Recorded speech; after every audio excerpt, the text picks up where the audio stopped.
रामकृष्ण हरी. कटेवरी हात विटेवरी उभा तोच जगाचा पोशिंदा. आणि याच पंढरीत याच भाविकांसाठी सागर डेव्हलपर्स घेऊन आले आहेत भव्य ओपन प्लॉट प्रकल्प, ते सुद्धा दर्शन रांगेच्या अगदी जवळ. इथे पाठीमागे आहे दर्शन बारी. नगरपालिका हद्दीतील नियोजित आराखड्यातील 50 फूट डीपी रोड. संपूर्ण प्रोजेक्टमध्ये अंतर्गत street lights, plot demarcation, plantation आणि प्रत्येक प्लॉटला स्वतंत्र नळ कनेक्शन. संपूर्ण प्रोजेक्टला तारेचे कंपाऊंड. ज्येष्ठ नागरिकांना बसण्यासाठी बेंचेस. चला तर मग आत्ताच बुक करा मठासाठी किंवा आपल्या हक्काच्या घरासाठी आपल्या हक्काचा प्लॉट, तेही अगदी माफक दरात.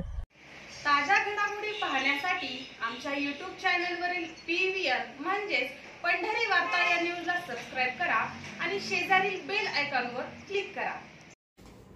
वीर धरणाच्या पाणलोट क्षेत्रात मोठ्या प्रमाणात पाऊस सुरू असल्याने वीर धरण पूर्ण क्षमतेने भरले असून वीर धरणातून नीरा नदीत आज सकाळी प्राप्त झालेल्या माहितीनुसार 32,459 क्युसेक्स इतका विसर्ग सोडण्यात येत आहे.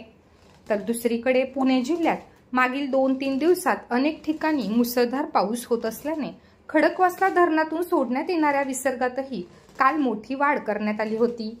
सोलापूर जिल्ह्याचे वरदायिनी समजले जाणारे उजनी धरणात जवळपास 105% इतका पाणीसाठा झालेला असतानाच दौंड येथून येणाऱ्या विसर्गातही मोठी वाढ आहे.